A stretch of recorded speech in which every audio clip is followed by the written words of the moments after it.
institusi raja ni tak diperlukan lagi sebab diorang tak ada function lah, diorang tak ada sumbangan kepada negara lah.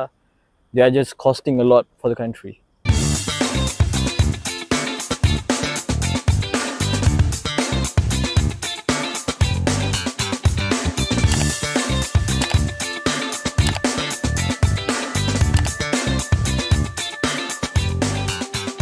Assalamualaikum, selamat sejahtera, selamat kembali ke episod 1616 Apa Dia Podcast bersama saya Aizat dan juga Saya Dishan.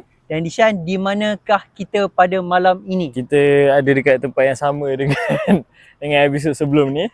Tempat rahsia kita. Tak ada rahsia. Oh, tak ada rahsia. You dah cakap tempat sebelum ni. Sebelum ni pun rahsia. Tempat sebelum ni tak rahsia, Dishan. Kita cakap KK9, Kolej Kediaman Tun Said Zahiruddin, betul kan? Dan kita cakap, kita kena ucapkan terima kasih lah kepada pihak pengurusan KK9 Universiti Malaya kerana sudi memberikan kita ruang dan peluang sekali lagi sebab sejujurnya kita dah run out of option. Kita nak lighting Zat. Ya. Kita tak ada studio. Ya, tak betul. mampu. Sebab apa Zat? Sebab kita tak terima funding daripada mana-mana parti politik maupun individu politik. Betul. Sebab kedua? Sebab yang tengok ni tak like dengan subscribe. Jadi yang belakang tu saya tak sure you buat ke tak. Jadi please do like, subscribe, follow dan share sebelum Dishan mengamuk pada episod yang akan datang. Merajuk lah tak nak pergi. Okay, so Dishan, jam sekarang telah menunjukkan 11.32 malam. A bit late hari ni, tetapi tak apa. Kita untuk penonton dan pendengar kita akan cuba yang sedaya upaya. Awal lagi. For them. Malam Masih muda. Okay. Jadi tetapi penting Dishan untuk kita teruskan walaupun malam sebab sepatutnya Dishan, seperti mana yang kita telah cakap pada episod lepas, kita nak cakap tentang financial planning dan juga financial literacy. Tetapi pada hari ini Dishan, pada minggu ini lah senang cerita, ada beberapa berita yang saya rasa kita perlu utamakan. Betul. Dan mungkin untuk financial literacy tu kita push lagi lah. Kita akan buat satu episod khas untuk benda tu. Jangan risau. Macam mana sekali pun kita akan buat. Tetapi pada hari ini ada 3 benda yang kita nak bawa. Yang pertama Dishan, mungkin kita boleh cerita iaitu tentang kita punya man, the biggest man ataupun the foremost man in Malaysia. Iaitu kita punya king. Head of state. Iaitu telah berlaku satu transisi daripada kita punya sultan yang di-Pertuan Agong yang lama, iaitu Sultan Abdullah Riyatuddin Al-Mustafa Billah Shah, yang telah pun menamatkan perkhidmatan baginda sebagai yang Tuan Agong yang ke-16, dan mulalah transisi kepada kita punya Duli Yang Maha Mulia Seri Paduka Baginda Sultan Ibrahim Ibni Almarhum Sultan Iskandar yang di-Pertuan Agong ke-17 Dishan. First and foremost, tak ada cuti waktu pertabalan baginda. Dia jadi teka-teki sikit. Ada tak ada. Sekali inilah ada spoiler daripada YB Fahmi Fazil mengatakan tiada. Tetapi that's beside the point Dishan. Yang kita nak bincangkan pada malam ni, mungkin kita boleh cerita sedikit ataupun bincangkan sedikit tentang Al-Sultan Abdullah dan bagaimana baginda telah perform prestasi baginda sewaktu menjadi yang di-Pertuan Agong selama 5 tahun. So Dishan, what is your take on his reign? Apa yang saya rasa, Sultan Abdullah dalam tempoh beliau sebagai yang di-Pertuan Agong, baginda ada satu tempoh yang, can I say, macam roller coaster ride. I don't think that's strong lah. Dengan pandemic which is unprecedented, dengan peletakan jawatan Perdana Menteri, dengan naiknya Perdana Menteri without election, dua Perdana Menteri without election, dan juga Perdana Menteri yang ketiga tu hang parlimen, ya. Maksudnya dia tak ada majoriti yang kukuh lah. Betul. hang parlimen dengan darurat lagi, Mm-mm. dengan apa ni, kerajaan perpaduan because of hang parlimen. So tapi dengan kebijaksanaan tuanku Baginda telah, I can say, did a fantastic job. Yeah. Kebijaksanaan beliau, ketenangan beliau dan keprihatinan beliau. Kenapa saya sebut keprihatinan, Azad? Ada dua sebab. First, bila berlakunya hang parlimen, the president is, memang okay, pelantikan Perdana Menteri adalah daripada Yang di-Pertuan Agong kan, betul lah. Tapi bila hang parlimen ni, beliau bukan sekadar terima SD saja, tapi beliau jumpa setiap seorang ahli parlimen, interview untuk dapatkan kepastian sokongan untuk seseorang Perdana Menteri itu dilantik. Dan juga sebab kedua tentang keprihatinan beliau, which is something that no one has done, even politician, iaitu kembara Borneo.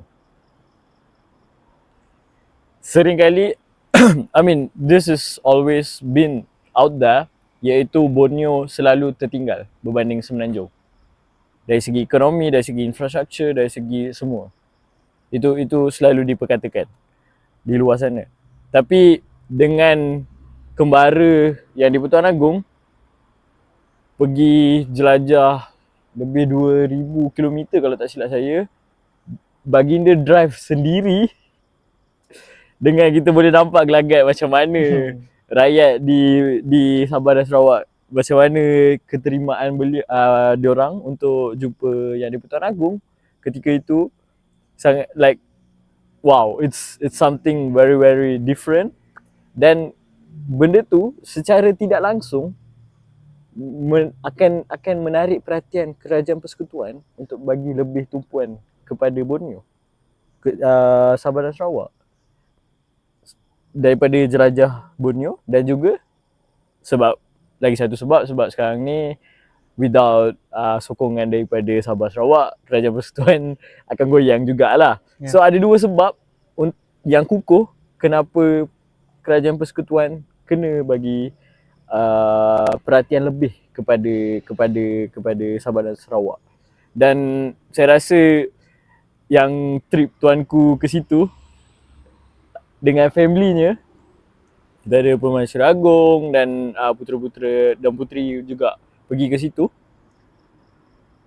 terus buat jalan. Tak pernah buat jalan, tiba-tiba boleh buat jalan. So those are the good things that tuanku did throughout his 5 years. Kalau saya rasa kalau kita senaraikan, rasa macam panjang tau. Betul? Tapi dalam masa 5 tahun, macam-macam jadi. We went into a pandemic and we came out of it as well. So I would give 10 out of 10 for what Tuanku Sultan Abdullah bagi kepada kita sebagai rakyat Malaysia. Well done, Dishan. Well said. Sebelum tu minum air dulu. Mana air tadi? Tak ada air. Tak apa. Macam kering tekak. Sila-sila. Dan saya setuju, Dishan. Sultan Abdullah telah memainkan peranan baginda sebagai Yang di-Pertuan Agong dengan sangat baik. Terutamanya apabila negara kita bukan sahaja berhadapan dengan pandemik, tetapi berhadapan dengan situasi politik yang tidak pernah dialami sebelum ini. Seperti mana yang kita tahu, sejak kita merdeka, kita punya kerajaan telah diterajui oleh Parti Barisan Nasional. Uninterrupted power for almost over 60 years. Unprecedented in the world's view. Tetapi apabila baginda menjadi Yang di-Pertuan Agong, telah berlaku satu perubahan ancakan paradigma bahawa di mana kerajaan Barisan Nasional telah tumbang pada PRU yang ke-14 dan kita nampak Pakatan Harapan 1.0 telah menerajui kerajaan dan telah jatuh selepas itu. Dan dekat situ kita nampak di mana kita punya institusi raja mengambil satu peranan yang lebih aktif Sebelum-sebelum ni sebab kerajaan tak pernah berubah kan, and kerajaan solid, so nampak institusi raja tu seperti ambil a back seat, tidak terlalu aktif lah mengambil peranan ataupun satu role di mana we are above politics, which is still true until this day. Tetapi pada ketika itu, kerana keperluan, kerana ada satu situasi berlaku di mana perlunya ada peranan oleh raja itu, Al-Sultan Abdullah telah mengambil tugas itu dengan sangat-sangat baik, Dishan. Pada macam you cakap tadi, dua kali yang berlaku perubahan Perdana Menteri, iaitu daripada Tan Sri Muhyiddin lepas tu ke Datuk Sri Ismail Sabri, baginda telah interview satu demi satu ahli parlimen untuk mengetahui siapa ahli parlimen ini sokong, who has the majority at the end of the day. Tetapi waktu berlaku hang parlimen, baginda sekali lagi telah menggunakan kebijaksanaan baginda, sebab dia tahu mandat telah diberikan is still fresh, baru lepas pilihan raya. So instead of interview one by one, baginda telah interview ketua parti sahaja.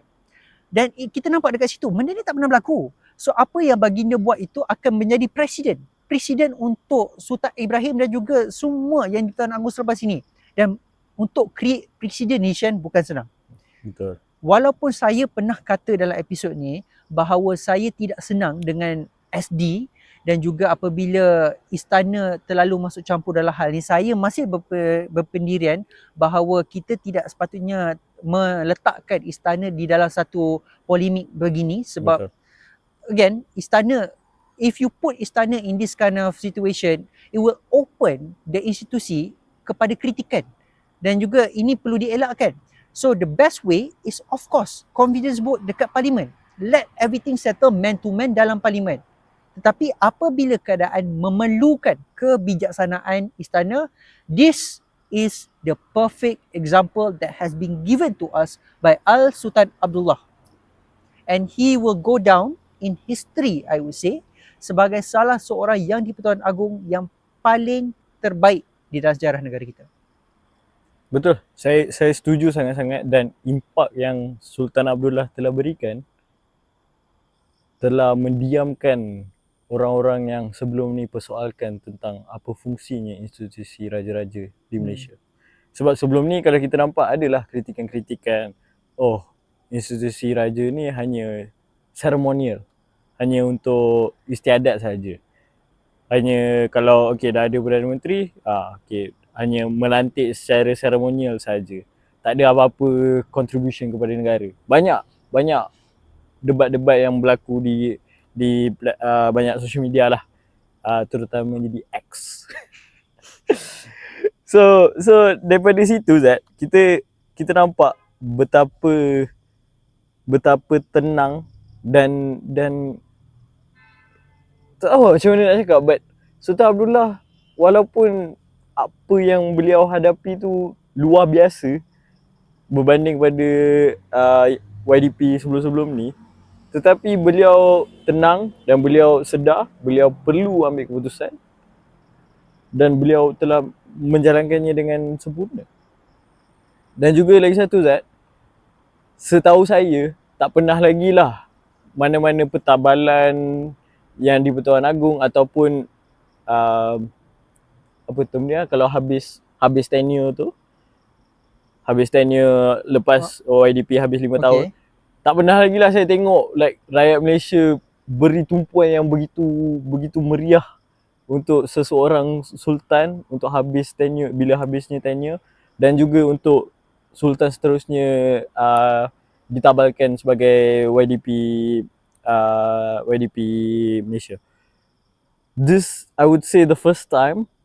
Mungkin sebelum ni pernah ada, tapi dalam tempoh yang terdekat, yes, yang kita sedar, this was wow for me. Ya. Dan dalam erti kata lain, apa yang Dishan cuba cakap adalah Al-Sultan Abdullah, for a lack of a better word, is a people's king. Ya. Yes. Baginda adalah seorang yang sangat rapat dengan bukan saja rakyat, tetapi juga memberikan masa, ruang, peluang dan juga sentiasa prihatin tentang isu-isu rakyat dan mendengar sekiranya ada ahli-ahli politik yang ingin berjumpa dan juga menghadap baginda. Ya, betul. Tanpa baginda aktif memberikan cadangan, tetapi baginda tidak pernah nampak seakan-akan macam, well, for lack of a better word, pushy. Baginda nampak seperti seorang yang sangat-sangat sabar dan boleh bekerja. Baginda dah bekerja dengan 4 Perdana Menteri, tetapi nampak seperti tiada masalah dengan mana-mana Perdana Menteri. Betul. And that is speaks volume of his personality, Yeah. of his character, of his profile, Dishan. So again, thank you kepada Sultan Abdullah Duli Yang Maha Mulia. Kita sebagai rakyat Malaysia patut berdua menjunjung kasih Tuanku dan berterima kasih kepada Tuanku kerana Tuanku telah memerintah dan juga memelihara Patik dan juga semua rakyat Malaysia dengan sangat-sangat bagus. Daulat Tuanku. Okay, so Dishan, settle kita recap tentang Sultan Abdullah punya tenure. What is your expectation ataupun harapan kita, Dishan, untuk tenure yang baru ini, iaitu tenure Sultan Ibrahim? Okay. Sultan Abdullah, kita nampak karakternya seorang yang people's man. He's a people's man. Sangat turun ke lapang, turun ke padang. Kalau ada masalah, sentiasa terbuka untuk berbincang apa semua. Tetapi ni pendapat peribadi saya rasa Sultan Ibrahim karakternya sedikit berbeza sebab beliau seorang yang tegas. Sangat-sangat tegas bila mentadbir. Kita boleh nampak ketegasan baginda di Johor macam mana. Apabila baginda murka dengan sebuah parti yang sesuka hati mencalonkan seseorang sebagai menteri besar tu. Ya. Selepas pilihan raya negeri. Ya, baginda murka dan baginda tidak terima. So kita nampak ketegasan Sultan Ibrahim di situ dan saya boleh kata ketegasan itu diperlukan sekarang. Dengan kita punya, boleh saya kata Malaysia dah polarise sekarang. Dari segi politiknya. Dan juga rakyat dah berpecah. Dan kita tahu betapa tegasnya baginda dan juga betapa betapa beliau tekankan tentang perpaduan. Sampai baginda telah mengeluarkan satu gagasan bangsa Johor. Mungkin baginda nak perkenalkan sesuatu untuk seluruh rakyat Malaysia. And I'm really looking forward for his tenure sebab kita tahu Sultan Ibrahim telah memajukan Johor dengan jayanya daripada kembara Yang mana? Kembara Johor Kembara Johor. Kembara Johor nama dia. Okey. Ya. Kembara Johor dengan santainya ride motor je. Pusing satu Johor. So kita tengok, kita dah nampak dah pun sebenarnya Aizat, ketegasan beliau sebelum baginda ditabalkan.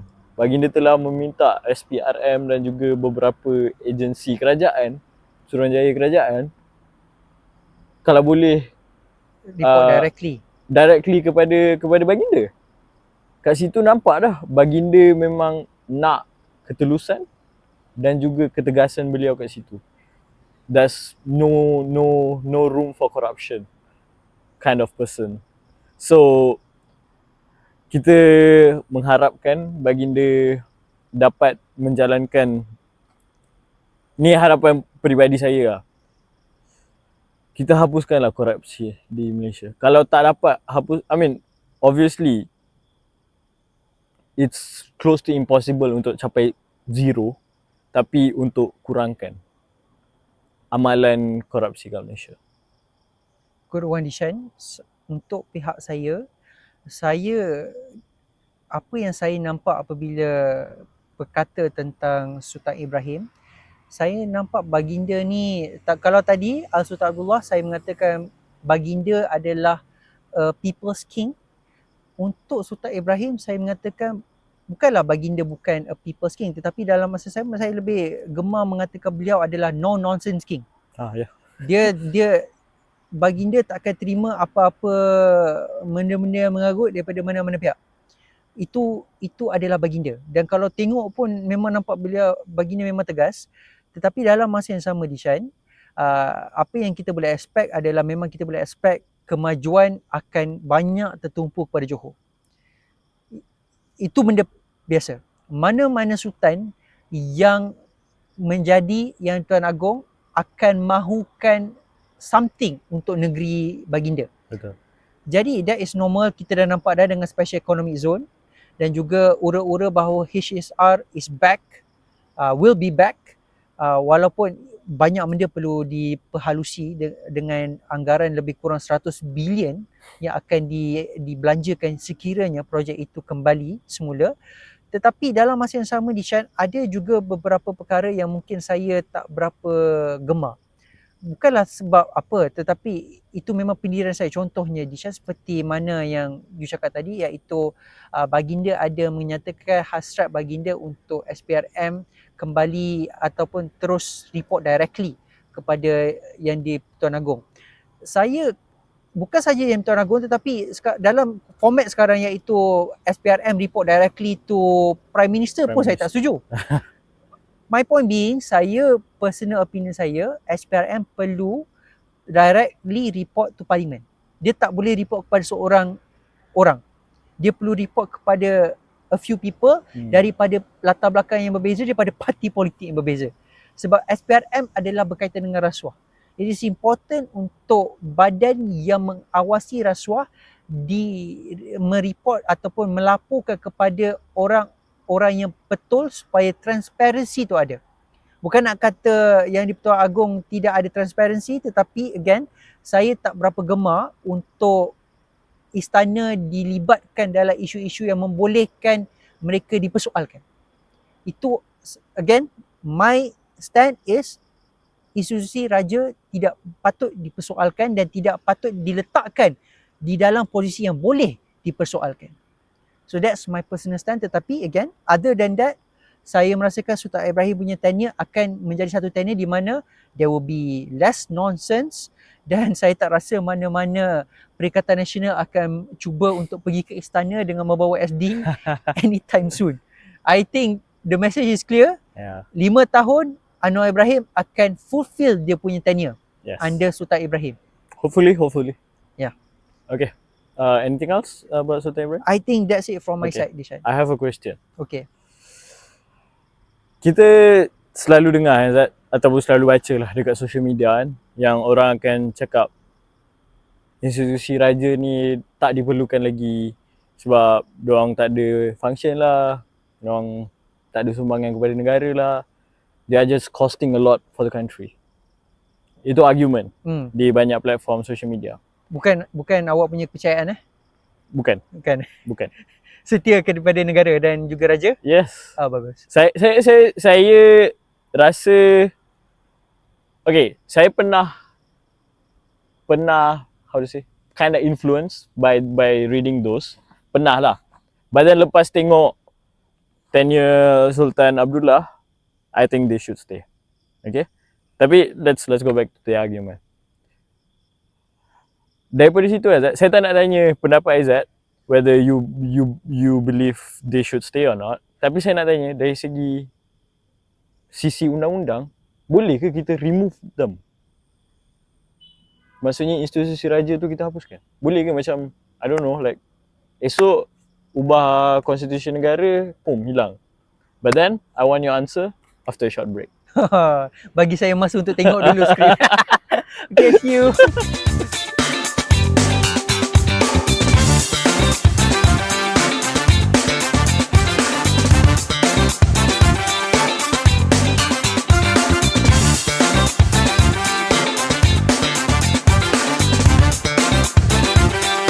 Okay, welcome back guys.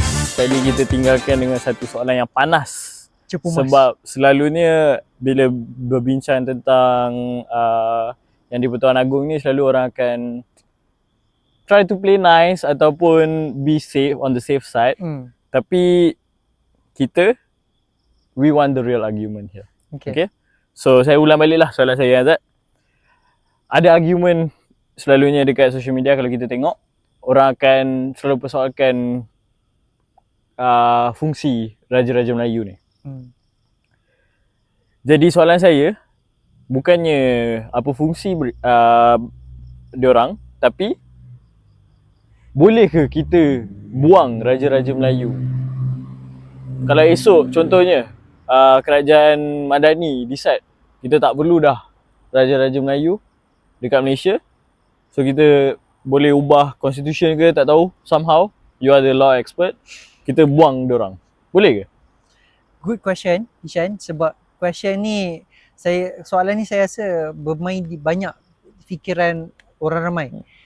Dia ada 3 jawapan. Daripada segi on paper, in theory and in reality. Okay, let's go on paper first. Okay. Daripada segi dalam constitution kita, dalam perlembagaan kita, on paper, tiada apa-apa peruntukan di dalam perlembagaan kita yang tidak boleh dipinda ataupun digugurkan. Okay. Sebab semua pindaan dan method ataupun cara untuk meminda tu bergantung pada peruntukan itu sendiri. Contoh misal kata, kalau untuk peruntukan-peruntukan yang tak berapa nak macam penting sangat, untuk meminda ataupun memansuhkan peruntukan itu memerlukan hanya 2/3 majoriti dalam parlimen, Dewan Rakyat lah. Okay. Tetapi untuk beberapa isu-isu sensitif, contohnya kalau bersentuhan dengan Sabah Sarawak, dia memerlukan TYT punya persetujuan. Tuan yang dipertua lah dekat Sabah dan juga Sarawak. Tetapi dalam konteks Raja-Raja Melayu, contoh kat sini saya lihat dalam perlembagaan persekutuan kita, dulu ada buku, sekarang dah guna tablet, lebih mudah. Banyak duit. Dan saya lihat di sini adalah daripada perkara 38 hinggalah perkara let's just go for perkara 40. So 38 hingga 40 ni dia memang concentrated dengan Yang Tuan Agong dan juga Majlis Raja-Raja Melayu. Misal kata jika Perdana Menteri dan juga Kabinet dan juga Parlimen ingin meminda perkara 38 hinggalah 41 ni, mereka memerlukan bukan sahaja 2/3 di dalam Parlimen, tetapi mereka juga memerlukan restu atau perkenan Majlis Raja-Raja Melayu itu sendiri. So contoh dia jadi macam ni, Dishan. Awak nak buang Yang di-Tuan Agong, tetapi awak memerlukan consent atau perkenan daripada kesemua sultan-sultan di dalam tanah air kita ni untuk membuang sistem raja berperlembagaan. So which is close to impossible lah kan? Memang takkan berlaku lah. On paper. On paper, okay. On paper. In theory pula ini adalah teori dalam undang-undang sendiri, dalam perundangan kita yang mengatakan bahawa memang macam saya cakap tadi, tak ada apa-apa di dalam perlembagaan kita yang boleh diubah. Yang tak boleh diubah. Tetapi ada juga teori yang mengatakan bahawa ada beberapa struktur asas di dalam perlembagaan kita memang tidak boleh diubah. Tetapi ini tidak dinyatakan di dalam perlembagaan kita. Contohnya macam dekat India, Dishan, there is something called a basic structure doctrine. Di mana memang di dalam perlembagaan India tu sendiri mengatakan bahawa beberapa perkara ini tidak boleh dipinda macam mana sekalipun. Dia dah kata dah dengan jelas sebab ini adalah tulang belakang perlembagaan. Tetapi dalam perlembagaan kita tidak mengatakan begitu, tetapi ada teori dan teori ini telah diabsahkan di dalam beberapa kes-kes Mahkamah Persekutuan dan juga Mahkamah Supreme Court dahulu yang mengatakan bahawa ada beberapa perkara-perkara di dalam perlembagaan kita yang menjadi tulang belakang asas kepada penubuhan negara kita yang tidak boleh diubah walau bagaimana sekalipun. Dan salah satunya ada teori yang mengatakan, ada argumen yang mengatakan bahawa institusi raja, institusi mahkamah, institusi parlimen, institusi kerajaan itu adalah perkara asas yang jika ubah bukan Malaysia dah. So whatever is under the basic structure doctrine can never be changed in theory. In theory, okay. Tapi sorry, nak tanya, basic structure doctrine ni yang macam Aizat cakap dekat India Ya. yang diorang ada tu. Bukankah tu I mean in terms of law bukankah tu satu benda yang bahaya kalau kita ada satu contoh satu undang-undang yang contohnya any undang-undang lah, I can't think of something. Apa-apa undang-undang kita letak dan memang tak boleh ubah sampai bila-bila. Mungkin dalam masa 100 tahun atau 200 tahun lagi, benda tu dah jadi tak relevan.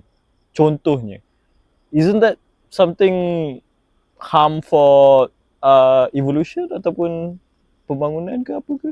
Well, awak tak salah kat situ sebab ada again basic structure doctrine ni dia ada pros and cons. Pros dia adalah dia memelihara identiti negara itu dan dia memastikan tak ada apa-apa, contohnya lah macam kita semua tahu Malaysia ditubuhkan atas dasar social contract. Dan jika kita ubah struktur negara ataupun struktur sistem raja berperlembagaan ni, dia telah mengubah status social contract itu sendiri. Sebab apa? Social contract mengatakan bahawa antara perkara yang telah dipersetujui oleh nenek moyang kita adalah raja-raja Melayu akan diteruskan, tidak akan kacau. Betul. So that is one of the reasons why ada basic structure doctrine ni. Tapi apa yang awak kata tu tak salah. Mengatakan bahawa undang-undang kita perlu diberikan satu satu ruang untuk ditukar, because our law has to be ever changing. Because our world is always ever changing. Yeah. But yeah, there's no definite answer, tetapi pros and cons lah. Okay, faham? Dia ada two side argument lah. Yes. Okay. Coming back to the three answers, jawapan yang terakhir iaitu in reality, Okay. it's never gonna happen. Wah, senang. Dia takkan berlaku. Okay. Now, bila kita think of the what if, memanglah ada possibility, tetapi dalam keadaan sekarang, impossible. 20-30 tahun pun saya rasa susah untuk berlaku sebab raja, ada satu terma ni yang mengatakan bahawa raja dan rakyat berpisah tiada. Dan ini is somewhat true, dulu lagilah betul. Memang tiada pisahnya antara raja dan rakyat. Walaupun sekarang mungkin the message is a little bit weaker, tetapi masih ada di Shan. Sistem raja-raja Melayu ni, kalau katakan, misal katakan Ishan, dalam perlembagaan awak ubah untuk tiada raja berperlembagaan, dekat setiap negeri masih ada raja. That one you cannot change. Because it's bounded by the state apa? State constitution. State constitution. Sebab setiap negeri ada perlembagaan dia. Dan negeri itu milik sultan itu sendiri, keluarga diraja itu sendiri. So you cannot change that. Even if kalau kita tak ada raja berperlembagaan, raja masih ada di setiap negeri. Dan macam mana kita nak cuba untuk ada sinergi antara persekutuan dan juga negeri kalau sistem raja dekat pihak peringkat persekutuan dibuang, dimasukkan? It's gonna be chaos di Shan. Dan tu sebab saya tak nampak dalam minda saya any possibility untuk raja berperlembagaan ini dimasukkan dalam negara kita. Okay. So indirectly you are saying kalau DAP jadi kerajaan, raja-raja Melayu, institusi raja-raja Melayu ni taklah terancam. Tidak. Seperti yang dimomokkan oleh politik di luar sana. Itu momokkan mereka saja. Saya kat sini saya perlu defend DAP sebab DAP tak pernah mengatakan bahawa dia akan buang institusi diraja. Itu semua daripada mulut-mulut yang bukan daripada DAP, cuba memomokkan DAP. Yang paling tak pun DAP just cakap Malaysian for Malaysia. Yeah. Equal rights for everyone. Tak pernah mereka sentuh daripada pemikiran raja. saya tentang institusi raja. Everyone know that is a persona non grata. You tak boleh sentuh institusi raja. Siapa yang nak masuk politik, that is your first thing, first rule yang you have to remember, Dishan. So yeah. Sebab at the end, lantikan Perdana Menteri adalah daripada Yang di-Pertuan Agong. Betul. So if you are going into an election dengan mencabar kedudukan baginda, jadi macam Thailand lah. Betul. And kalau kita semua nampak, Dishan, antara perkara yang pertama Datuk Syed Anwar Ibrahim PMX lakukan selepas beliau menjadi Perdana Menteri, beliau pergi menghadap Sultan Ibrahim. Dalam sebulan 2 bulan dah pergi menghadap Sultan Ibrahim di Johor, di Istana Seri. Dan itu merupakan langkah politik dan langkah yang perlu dimainkan oleh mana-mana Perdana Menteri dan mana-mana ahli politik. You have to be good with the royals. sebab mereka adalah orang yang kita perlu bekerjasama, sebab at the end of the day this land belongs to them. We are ruling on behalf of them. Yeah. Itu adalah kontrak yang telah dimuktamadkan oleh setiap kerajaan negeri dan juga kerajaan persekutuan, Dishan. Okay. It's a very insightful explanation that. Yeah. So I think itu je soalan saya ada. Sebab saya terfikir benda ni pun simple ke nak buat. Pukul 12 malam kau tanya aku soalan pelik-pelik. Aduh. Malam-malam macam ni lah baru terfikir. Oh, paling aktif malam-malam. Siang tidur. Burung hantu. Bagus. Okay. So again, itu saja untuk Sultan Pertabalan Seri Paduka Baginda Tuan Agong. Again, kita mengucapkan semoga maju jaya, selamat maju jaya kepada Yang Tuan Agong untuk 5 tahun baginda sebagai Yang Tuan Agong yang baharu. Daulat Tuanku, semoga Malaysia lebih maju di bawah naungan dan pemerintahan Tuanku. Alright, so Dishan, now we get to the exclusive news yang telah sebenarnya dah dimomokkan ataupun telah ada rumours sejak daripada hari Rabu. Dah ada sumber yang mengatakan. Sumber-sumber yang nampak valid. Nampak valid. Lepas tu tiba-tiba tarik balik. Lepas tu semua mula-mula semua media outlet quote. Quote. Lepas tu semua kecam. Macam itulah Disha kehidupan kan. Bila kita kat atas semua orang support kita. Tapi bila kat bawah semua orang kecam kita. Betul. Biasalah. Tetapi tapi kadang-kadang kat atas pun orang kecam. Itulah kan. Jadi Perdana Menteri.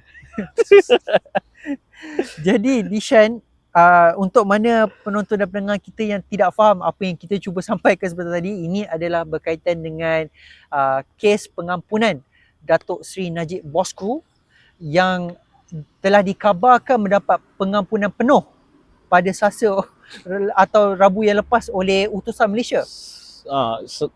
Awal minggu lah. Awal minggu ni. Oleh utusan Malaysia. Utusan Malaysia atas sources mereka. Sumber-sumber daripada tak tahu sumber mana. Sumber trust me bro.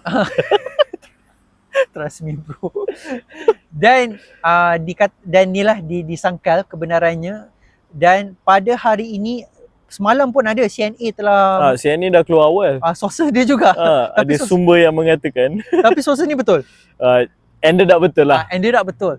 Iaitu Bosku lembaga pengampunan telah memendekkan hukuman penjara Bosku daripada 12 tahun menjadi 6 tahun dan denda Bosku daripada 210 juta tak silap saya hingga 50 juta.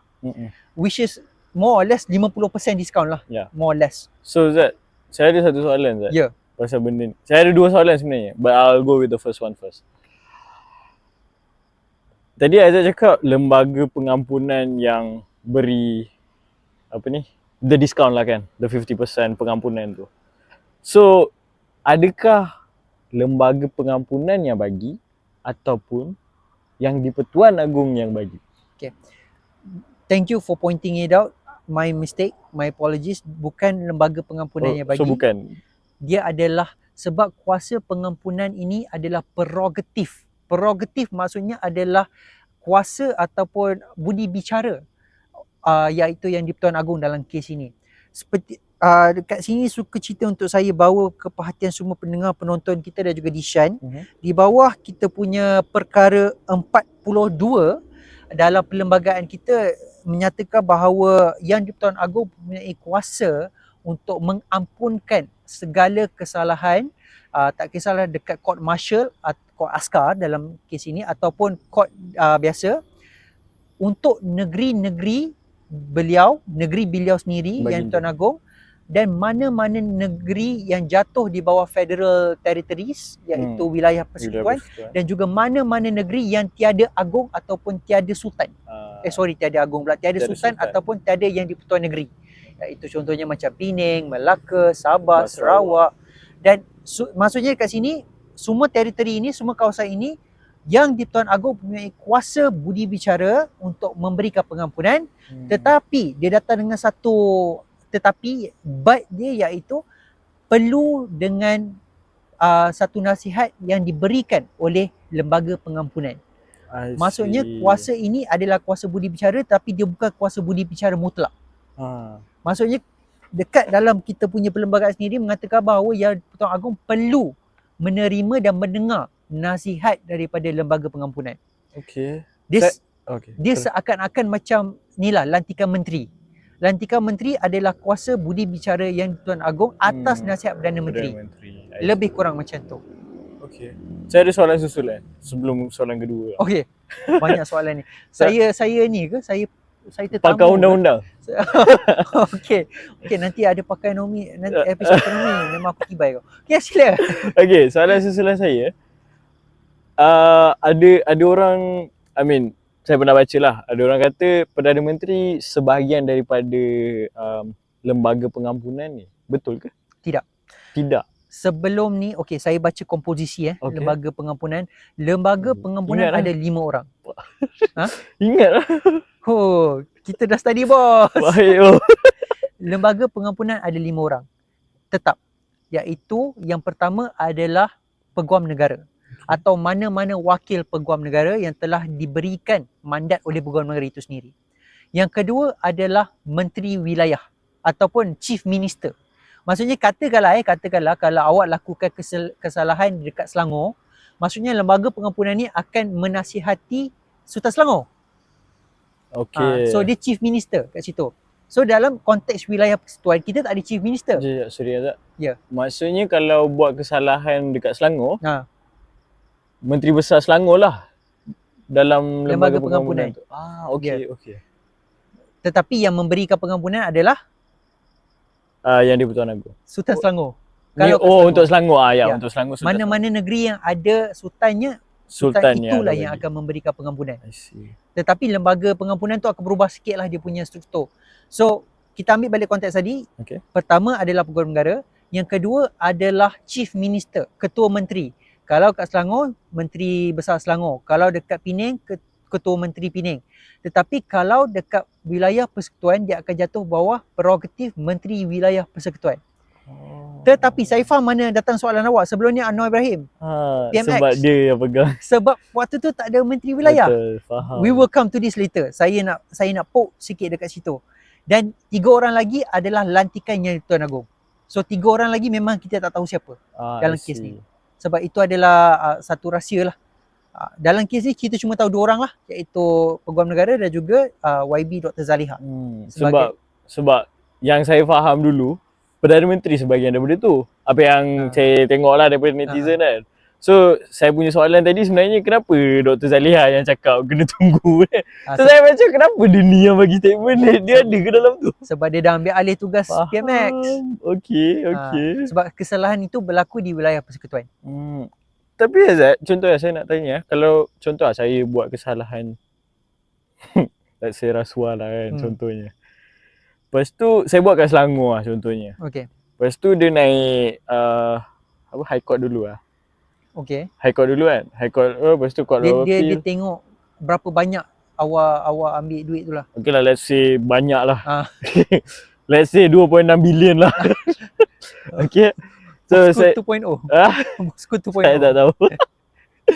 Bos kau. Okay, so saya pergi ke High Court, lepas tu saya pergi Court of Appeal, lepas tu saya pergi Federal Court lah kan. So kes saya dah dekat Federal Court. So kalau contoh saya nak dapat pengampunan ni, masih Sultan Selangor yang akan bagi ke atau Dia YB? tengok mana kesalahan itu berlaku. Saya buat kat Selangor. Selangor, Contoh saya Menteri Besar Selangor. Selangor lah. Selangor juga walaupun dia Federal Court. Dia tengok kesalahan itu berlaku di mana. Sebab kalau you tengok macam tu, semua kes akan pergi ke Federal Court. Yelah. Semua akan pergi Putrajaya, takkanlah semua Dr. Zaliha nak tengok. So dia macam tu. Okay, faham. Sebab dekat mana you buat salah, Dekat situ tuan je. tanah tu lah yang you kena minta pengampunan. Itulah dia punya. It's a very new knowledge for me. Thank you. Welcome. Jadi dekat situ berlakulah beberapa, kalau saya boleh teruskan Alishan, Yeah. ada beberapa reaksi, bukan beberapa, banyak reaksi yang telah dikeluarkan oleh netizen dan juga orang ramai. Dia ada 2 pihak. Pihak UMNO dan juga pihak bukan UMNO. Bukan. Dia 2 je. Dia obvious lah. UMNO and non-UMNO. UMNO punya pihak mengatakan mereka kecewa. sebab mereka expect bahawa pengampunan yang keputusan lembaga pengampunan adalah pengampunan mutlak, penuh. Tetapi apa yang dapat adalah diskaun. Manakala non-UMNO punya supporter ni pula mengatakan bahawa mereka kecewa sebab apa yang telah diputuskan oleh mahkamah tiada finality. Finality ni maksudnya sepatutnya apa yang telah diputuskan oleh mahkamah sampai situ je lah. Mana justice-nya kalau tiba-tiba boleh dapat pengampunan selepas mahkamah, bukan sahaja satu mahkamah tetapi 3 mahkamah, berapa hakim? 9 hakim tak salah saya telah memutuskan perkara yang sama bahawa Datuk Seri Najib bersalah. So dekat situ ada maralan sampai ada yang mengatakan bahawa kita bermati-matian di jalanan untuk menjatuhkan 1MDB dengan bersih, berapa kali banyak bersih. Tetapi sekarang ini apabila berada dalam kuasa, berada dengan kuasa, macam ini jadinya. Sampai ada muda pun mengeluarkan statement bahawa Dr. Zaliha perlu letak jawatan dan perlu disingkirkan daripada kerajaan. Muda kan Dishan? Okay. Tiba. Okay. Dengan Aizat cakap ada 2 pihak kan? Ya. Saya pihak ketiga Zat. Apa pihaknya? Saya akan cakap lepas short break. Uish, ada short break. Okay. Boleh.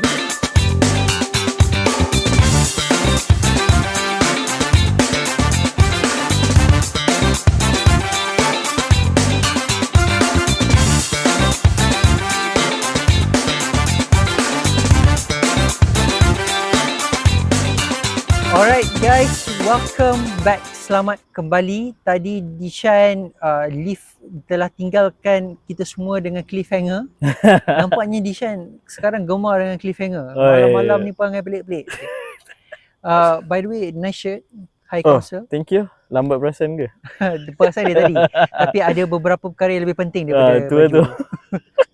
Okay, so Kapla, macam mana ni Kapla? Oi, Kapla. Okay. Alright Zat.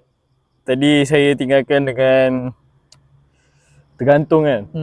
Saya nak buat satu pendedahan sensasi ni. Okay. Macam orang gempak kan. Ya tu, macam nak buat pengumuman kan. I have the numbers. Sensitif. Oh, sensitif. Ni memang. Sorry. Okay.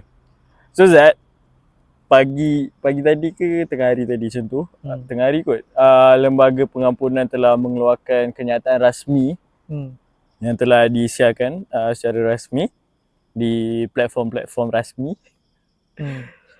Saya baca banyak kali Zat statement ni. Aizat baca berapa kali Zat statement? Saya baca sekali. Sekali je. Saya baca banyak kali sebab saya nampak macam ada benda yang tak kena kat dalam statement ni. Okay.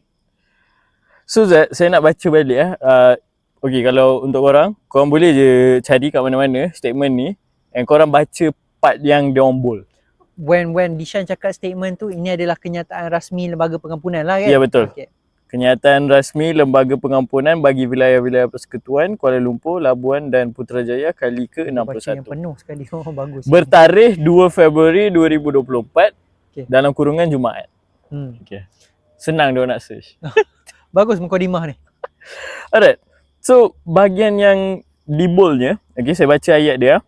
Datuk Seri Muhammad Najib bin Tun Haji Abdul Razak diberikan pengurangan 50% bagi hukuman dan denda yang perlu dibayar. Titik. Dengan ayat ni Zat, dengan berlatar belakang undang-undang, apa yang Aizat faham? Tak perlu undang-undang kot. Daripada segi layman pun boleh. Okey lah, layman lah. 50% lah. Half of it lah kan. Half. So kalau di penjara 10 tahun, 5 tahun lah. So in terms of case Datuk Seri Najib, 12 tahun ke 6 tahun lah kan. Betul. And also ayat dia yang denda yang perlu dibayar, maksudnya kalau kena bayar 10,000, kena bayar 5,000 je lah kan. Betul. Half of it. And then saya baca ayat seterusnya. Oleh yang demikian, yang bahagia Datuk Seri Muhammad Najib bin Tun Haji Abdul Razak dipersetujui untuk dibebaskan pada tarikh pembebasan awal, iaitu pada 23 Ogos 2028. Kalau kita kira-kira 6 tahun lah hukumannya. Dan denda yang perlu dibayar iaitu sebanyak RM210 juta dikurangkan kepada 50 juta. Titik. Kat sini yang saya baca banyak kali. Bila ayat first tadi 50% kan, maksudnya separuh. Anything comes, separuh. So bila baca tentang pembebasan, okay, 12 tahun jadi 6 tahun. Okay, separuh. Tapi bila tengok amount ni Zat, saya tak tahulah, saya tak pandai kira ke macam mana. That made me to read this a few times. Sebab saya tengok je 210 juta, separuhnya sepatutnya 105 juta lah. I mean basic calculation, kalau you divide by half, it's supposed to be 105 million. Pakai ekonomi. Tak, I mean you don't need to be any pakar pun. You tanya budak sekolah rendah pun 210 bagi 2 berapa? 105. Okay, betul. Tapi kat sini dia kata 210 juta dikurangkan kepada 50 juta.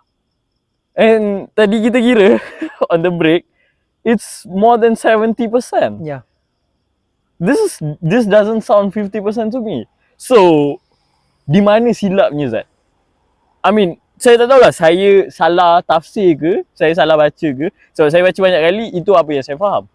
Tapi I don't know, maybe that's meaning under the lines yang saya tak nampak ke atau yang saya tak faham. Is it? Sebab By the way, sebelum tu terima kasih bagi pinjam sebab saya nak kena baca benda ni. Ini memang harta apa dia podcast. Oh ya. Yeah. Bagus. Sebenarnya bila saya baca dan juga bila tengok keratan-keratan akhbar dan juga posting-posting yang dilakukan oleh news berita-berita kita, saya tak sedar benda tu. Saya tengok macam normal. Tapi bila Dishan you tunjukkan tadi, saya nampak macam pelik sikit lah, sebab bila kita baca ayat tu memang dia mengatakan 50% potongan kepada hukuman denda, hukuman penjara dan denda yang dikenakan. Yang kena dibayar. Dan kena dibayar. Jadi sepatutnya begitu.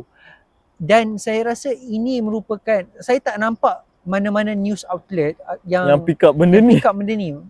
Mungkin ada, whether we are missing something ataupun dia are missing something, one way or another. Tetapi saya setuju dengan Dishan, daripada the lay interpretation, the bare interpretation, nampak seakan-akan something is not adding up. Tetapi Dishan, this is not something that is new, sebab banyak benda sebenarnya does not make sense. Dan ini merupakan satu perkara yang banyak netizen dan juga orang ramai mengutarakan, dan ada yang saya setuju dan ada yang saya tak berapa berkenan. Yang pertama Dishan adalah apabila kita berkata tentang statement itu sendiri.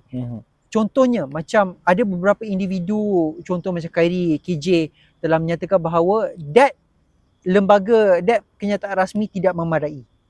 Maksudnya kat sini lembaga pengampunan perlu menyatakan sebab-sebab mereka kenapa diberikan potongan diberikan diskaun ini kepada Datuk Seri Najib. We're not saying that it's wrong, but we want to know why.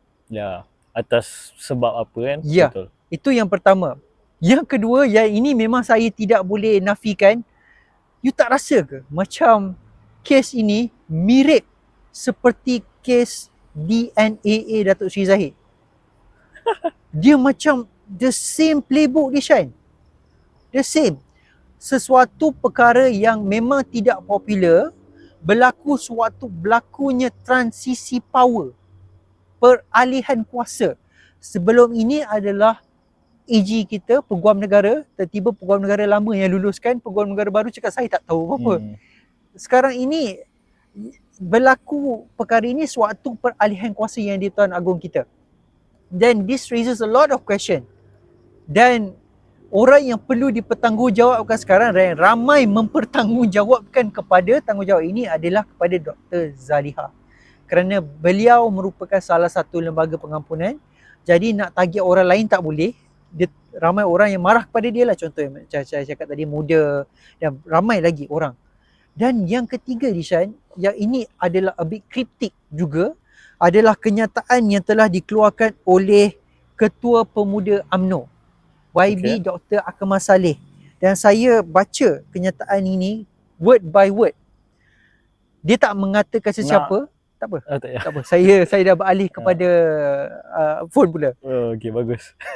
Word by word ya. Kita dipermainkan akhirnya. Jangan ingat kami tidak tahu apa yang berlaku. Sudah tiba masanya. What does that even mean? What does that even mean? Tapi kita dipermainkan akhirnya. Dan benda ini telah dikeluarkan sewaktu berita tentang Datuk Seri Najib sedang hangat diperkatakan. Saya rasa again Statement baru hari ni ke? statement baru. Baru. Statement Lepas baru. ni lah, Ya. lepas. Oh, okey. Dan saya merasakan ini again, ini pendapat saya sendiri dan media cuba kontak Dr. Akmal Saleh tetapi beliau enggan memberikan komen. Beliau nak teruskan biar jadi kritik, biarlah jadi rahsia. Sebab kata Up to your interpretation. up to your interpretation, tetapi nampak gayanya ada berkaitan dengan kes Datuk Seri Najib kerana seperti mana yang kita tahu terdapat macam kita cakap tadi ada ura-ura yang mengatakan pengampunan penuh, pengampunan mutlak, tetapi apabila keluar berita pada hari ini diskaun. So again I leave it to you untuk interpret, tetapi again very very fishy. Mungkin that, I mean, I'm being too political kot to say this, but then mungkin the news of pengampunan mutlak tu just to test the water, how people are reacting. And then diorang decide, oh tak payahlah bagi separuh je. Boleh jadi, tetapi yang saya pelik sekarang ni, waktu berita pengampunan mutlak itu keluar, yang di Pertuan Agong telah berjumpa dengan lembaga pengampunan. Maksudnya, once dah jumpa, tak boleh tukar dah jawapan. Betul Hari Selasa yang di Pertuan Agong berjumpa dengan lembaga pengampunan. Berita hari Rabu keluar tentang ura-ura ada pengampunan penuh. Tapi hari Jumaat pula keluar berita bahawa tak, diskaun je. Jadi, mustahil. Or maybe it's a political play where to damage control benda ni, sebab somehow benda ni kena keluar. They have to inform to the public. So to damage control this thing, mungkin diorang telah bagi dulu, cakap je mutlak. Tapi sebenarnya separuh je. So that nampak macam okay lah, tak full. So people would tone down a bit untuk kritik. Probably that's too political ke? Boleh jadi, tetapi di Shan dalam masa yang sama ramai orang UMNO kecewa. Dan dari cara again, saya punya apa yang saya bakal cakap ni adalah satu benda yang again, pendapat saya sendiri, teori saya sendiri mungkin memang betul-betul salah. Apa yang memang maybe it is maybe out of the picture pun, tetapi cara Dr. Akmal Saleh mengatakan ni adalah seakan-akan there is something behind the scene. Seperti dijanjikan sesuatu. Ya, ayat dia, kita telah dipermainkan. Dipermainkan oleh siapa? Kenapa katakan sekarang? Kita dipermainkan akhirnya. Kita sebagai seorang ketua pemuda UMNO, bila you cakap kita, UMNO. Okay, dia cakap kita dipermainkan semula, lepas tu tak? Kita dipermainkan akhirnya. Jangan ingat kami tidak tahu apa yang berlaku. Mungkin dia refer kepada game MU semalam. Kan? Boleh jadi. Dia terlalu kriptik, kita tak tahu. Dia refer game MU dengan Wolves semalam 4-3. Dia bayar ref. Jangan ingat kita tak tahu. Itu ayat dia. Betul. Mungkin apa yang Dishan cakap tu betul. Kita tak tahu. Yang tahu mungkin dia refer kepada game Al Nassr lawan dengan Inter Miami 6-0. Mungkin. Jangan ingat kita tak tahu. Mungkin macam tu. Mungkin. Yang cuma seorang je yang tahu, iaitu Dr. Akmal Saleh ni. So Dr. Akmal Saleh, please explain yourself. Macam dia tengok. Okay. So itu adalah daripada segi unsur yang macam pelik sikit, ajaib bin aneh. Tetapi apa yang tak ajaib bin aneh, ada beberapa orang yang inilah, dalam circle saya sendiri pun ada yang mengatakan bahawa hukuman penjara, hukuman yang telah dijatuhkan oleh mahkamah, that should be it. There must be some finality to the judgment, the justice that has been served by the courts. Dekat sini saya ingin memberikan pendapat peribadi saya sendiri. Again, pendapat peribadi ni boleh jadi betul, boleh jadi salah. Ada orang yang akan cakap saya ni buang terbiat. Ada yang cakap saya ni memang betul. Itu pulang kepada awak. Tetapi apa yang saya merasakan bahawa lembaga pengampunan ini adalah satu institusi berperlembagaan. Kuasa pengampunan adalah kuasa prerogatif yang di-Pertuan Agong. Apa-apa you nak cakap sekalipun, ia termaktub dalam perlembagaan. So for me, it is constitutional. Apa yang sedang berlaku. Cuma yelah, contohnya macam kenapa benda ni berlaku dan sebagainya. Tetapi benda tu berlaku saya tak pertikaikan. Itu adalah prerogatif yang di-Pertuan Agong atas nasihat lembaga pengampunan. Tak ada salah daripada segi prosedur, tak ada salah daripada segi undang-undang. Mahkamah dah buat tugas mahkamah iaitu memberikan keputusan berdasarkan fakta. Tetapi apakah lembaga pengampunan punya perkara yang dilihat, mungkin dia bukan daripada kes itu sendiri. Mungkin lembaga pengampunan lihat track record Datuk Seri Najib sebagai seorang individu dan sebagai seorang pemimpin. Macam mana dia telah berjasa sebagai seorang Menteri Besar Pahang, selepas itu sebagai Perdana Menteri, sebelum Perdana Menteri, banyak portfolio menteri yang telah dipegang. Bila dia tengok balik jasa Datuk Seri Najib, kesalahan Datuk Seri Najib dan juga kelakuan Datuk Seri Najib selepas dipenjarakan, dia tengok dia buat pengiraan, sepatutnya diberikan pengurangan sebanyak 50%. Apa yang saya cuba cakap di sini, lembaga pengampunan yang pertama adalah konstitusional. Kuasa pengampunan prerogatif agung adalah konstitusional. Dan lembaga pengampunan punya pengiraan dia tidak sama macam mahkamah. Mahkamah very objektif. Kita tak kisah you siapa, kita tak kisah siapa you, tetapi dari sisi undang-undang everyone is equal. We will treat you as the law deems you are. Whether you are guilty or not, it does not have anything to do with who you are. Tetapi dalam lembaga pengampunan mungkin pengiraan dia melihat kepada individu, track record, siapa dia dan sebagainya. So what I'm trying to say here, yes, the court must have finality, but the court did have finality, dah tak ada dah campur tangan daripada mana-mana pihak yang tidak patut campur tangan. Tetapi lembaga pengampunan memang ada kuasa untuk memberikan pengampunan atas prerogatif dan juga budi bicara yang di-Pertuan Agong. That is constitutional. Okay, tapi Zat, I want to go back to berita sensasi yang saya dedahkan tu. Tak habis lagi tu. Tak, sebab I'm still okay, sejujurnya saya tak puas hati lagi lah Zat. Sebab saya rasa benda ni tak patut jadi in the first place. Dia terang-terang cakap 50%. Kalau dia tak cakap 50% lain lah. Tapi dia terang-terang cakap 50%. So this is something that's questionable. Yeah, it is. So who should be explaining this? Lembaga pengampunan. They themselves should explain this. So if I'm no one, but then if I were to question someone, it's gonna be lembaga pengampunan Lembaga jugalah. pengampunan. Sebab sebab itu bila Dr. Zaliha betul lah dia cakap tunggu keputusan rasmi, keputusan So it should be rasmi. Dr. Zaliha jugalah kan? Ya, saya tak nafikan memang Dr. Zaliha patut memperjelaskan. Dr. Zaliha macam ni lah Doktor dulu jadi Menteri Kesihatan fumble. Jadi Menteri Wilayah senyap kejap, lepas tu dah ada banyak kecoh ni. Saya rasa memang ada problem lah doktor. Doktor mandi bunga dulu, lepas tu nanti datang balik jadi menteri ya. And Tishan, that you brought up a very good point. Sikit lagi saya nak sentuh yang perkara-perkara aneh bin ajaib dalam kes ni adalah pertukaran portfolio Menteri Wilayah tu sendiri. Dishan, bila kita bercakap tentang Menteri Wilayah sebelum ni, kita memang cakap yang Menteri Wilayah perlu dipisahkan daripada Jabatan Perdana Menteri sebab sekian. Tetapi in light of this news, in hindsight Dishan, sekiranya tidak berlaku rombakan kabinet, yang akan berada di dalam lembaga pengampunan itu adalah PMX. And everything will be on him. But now it's not. Yeah. Jadi macam mana tu? Let's end it dah. Ya. Dia ajaib bin aneh. Fikir-fikir kan. Fikir-fikirkan lah. Dia macam tu lah. Dia seperti mana kes DNAA Datuk Seri Zahid, kes ini pun ajaib bin aneh. Dia coincidence lah. Coincidence. Timing dia coincidence. Oh. Dia ada orang keluar tu tak ada siapa tahu.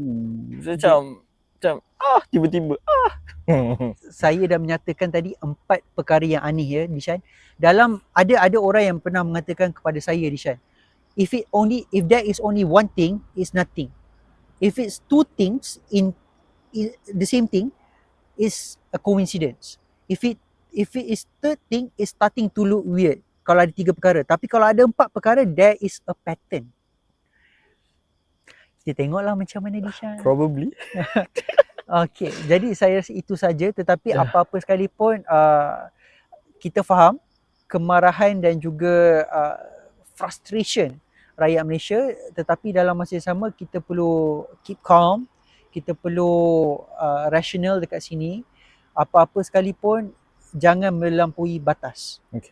dalam apa-apa komen yang diberikan, kerana we are dealing with humans, so be careful over there.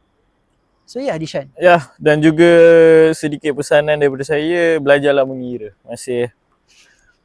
Okay, so Dishan, you nak break sekejap ke ataupun you nak power through? Jom lah, Okay. terus je lah. Just one more news yang saya nak bawa kepada perhatian pendengar, penonton dan juga Dishan adalah tentang rasuah. Ayo, tak habis lagi. Ada pengampunan lagi ke?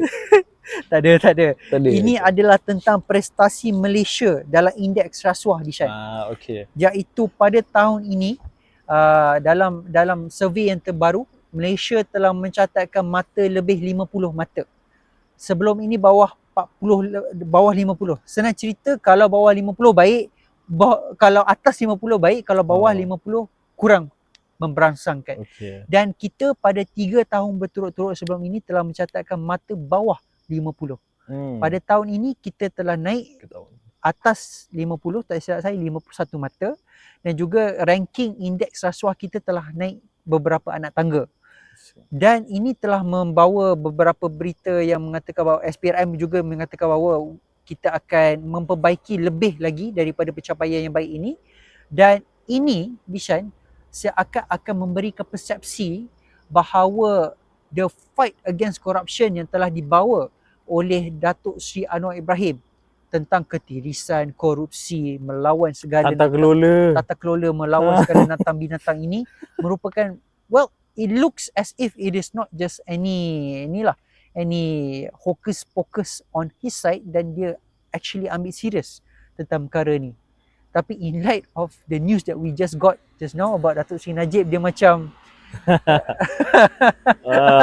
tak tahu. Tapi yang indeks korupsi tu keluar sebelum news ni kan. Ya. Let's see the next lah. Ya, tapi apa-apa sekalipun, Ishan, syabas, sebab seperti mana yang kita tahu, korupsi adalah satu rasuah dan korupsi merupakan satu penyakit kanser di dalam negara kita yang telah lama menyelubungi negara kita. Susahnya nak kata. Dan apabila Datuk Seri Anwar declared the fight against corruption, ramai yang percaya tetapi ramai juga yang sinis terhadap beliau. Tetapi again, this is proving that something is done right. Nampak seperti SPRM melakukan tugasnya dengan baik. So syabas kepada pentadbiran PMX, Kerajaan Madani dan juga SPRM dalam hal rasuah ini, Dishan. Okay, I mean, I have nothing to add. Just saya mengharapkan prestasi ni akan berterusan lah. Dan kita naik lagi lah. Sampai kalau boleh tak ada rasuah lah. Dengan kita ada YDP yang baru yang memang tegas dengan no hanky-panky, no rasuah thing. So he doesn't tolerate with corruptions. So hopefully kita boleh buat lebih baik lah dalam masa yang akan datang. We can only hope for the best. Sebab DNAA dah settle, discount 50%. Jana Wibawa dah settle. So tak ada lagi lah kan. Yang perlu diberikan lagi. Banyak lagi Datuk Yang Seri perlu dilonggarkan tak ada lagi dah. Datuk Seri Najib ada 4 lagi kes. Aduh. Tak apalah, kita baguslah ada kes tu. Kita boleh lah ada episod lagi. Betul. Okay, so just one final note to end. Saya menunggu reaksi daripada Sekretariat Pulangkan Najib. Apakah reaksi mereka? Pulangkan bosku. Pulangkan bosku. Pulangkan bosku. Saya menunggu reaksi mereka, bagaimana mereka. Tak ada lagi kan? Tak ada lagi kan? Tak ada lagi, tak silap saya. Tak ada. Kita tunggulah macam mana bosku nak. Mungkin belum lagi. Dia kan baru hari ni keluar. So dia tengah edit poster. Mungkin lah. Sebab yang saya tahu, yang daripada camp tu yang telah membuat kenyataan adalah anak Datuk Seri Najib lah, iaitu Yana Najib. Mengatakan bahawa beliau kecewa dengan keputusan lembaga pengampunan. I mean, it's fair lah from the family to say diorang kecewa kan. Ya. But regardless, apa-apa pun, just a quick note, walaupun lembaga pengampunan telah memberikan keputusan, this does not mean that Datuk Seri Najib tak boleh minta lagi. atau buat application Oh, lagi. boleh lagi ya? Boleh lagi. Boleh appeal Kepada ke macam mana? dia buat pengampunan Second application baharu kepada I see. yang di-Pertuan Agong baharu. Okay. So kita tengok episod ni is not over. By no means it is anywhere near over. So we will see how things go. Alright. Itu saja. Itu saja daripada kami. Let's end this So episode. we'll see you in the next episode. Bye bye. Ciao.